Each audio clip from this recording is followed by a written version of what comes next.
All right, guys, you get to see me in this ridiculous hat once a year. And of course, it's not a good person hat. It's a naughty hat. Happy holidays to those of you who are celebrating both Christmas Eve and Hanukkah. So that's kind of a nice confluence of events. Am I wrong? I'm getting a look from, no, yes, yeah. I was just enjoying the hat. Don't mind me. Yep. She almost threw the hat away. She's like, why do we have this? Didn't. You considered it. Maybe I would. Bliss might be eyeing the pom-pom. We'll see how this goes. Oh. Or the phone. So, I ended up writing this, years ago, the December 2011, is it? Holy moly. Okay, so at least several years ago. 5 years ago, maybe? It started as a lark, just as a sort of a tongue-in-cheek silliness, because who doesn't want to do a riff on 'Twas the Night Before Christmas? And it turned into a sort of a fun read. For me, it's become a holiday tradition, and I will share it with all of you if you have an interest, and give us a little bit of, I don't know, good cheer, silliness, and fang-in-cheek humor. Yes, I'm ridiculous. I've noticed. Illyria gets to see the ridiculous side. Not all of you get to see it. Usually I'm chasing down demons and spooky ghosts and saying, come on, wife beater, and egging them on. But yeah, I got my mom's sense of humor. So, here we go. 'Twas the night before Christmas, and along Bourbon Street, the vampire was searching for someone to eat. The shops were all quiet, having closed for the night, but the vampire was restless and hoped for a bite. The partying crowds had all cleared away, heading home to prepare for tomorrow's big day.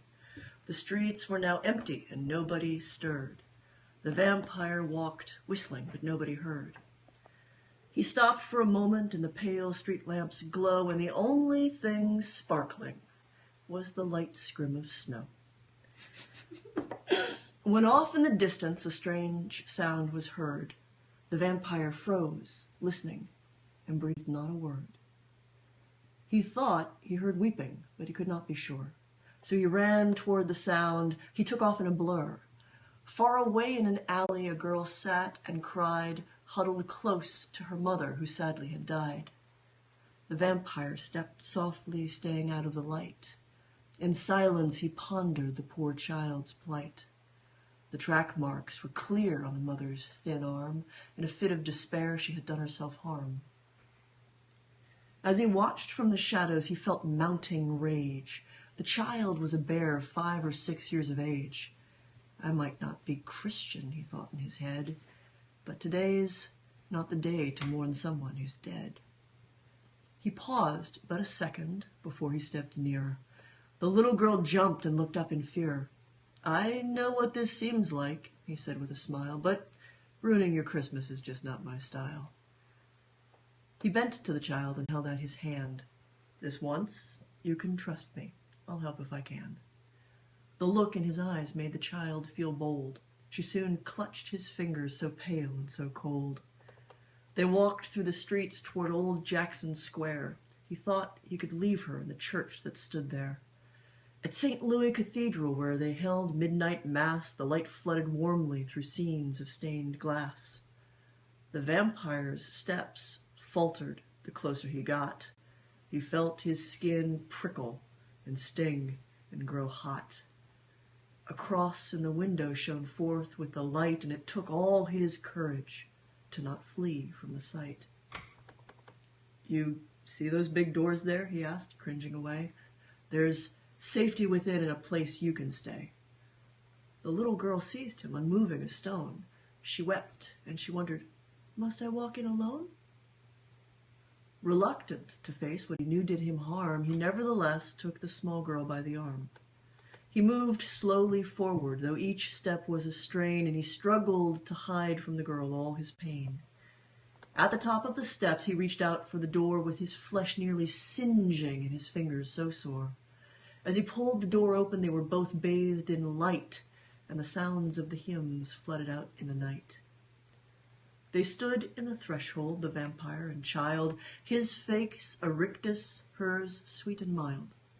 The priest at the altar stopped short in his prayer. He could hardly believe who he saw standing there. Years ago, as a boy, he had seen such a fright, wandering the French Quarter alone in the night. He had been drawn by the sound of a poor woman's screams, and the face of the vampire had since haunted his dreams. Now that same monster stood unchanged by the years, with a girl in his clutches and her face streaked with tears. The fiend stared at the priest with his eyes glowing red. Then he pushed the girl forward in an instant and fled. His good deed accomplished, through the dark streets he ran, and he tried to ignore the harsh burns on his hand. His courage had cost him, the thirst raged like a storm, and he thought to himself, hope the mother's still warm. Merry Christmas, Blessed Solstice, Happy Hanukkah, Kwanzaa, and all the other things that we do to celebrate the long, dark hours of winter together among friends and family. For those of you who may be alone tonight, you're never alone. The internet's out there. There are people who care. And you might just find a noble knight vampire who with this night you can share.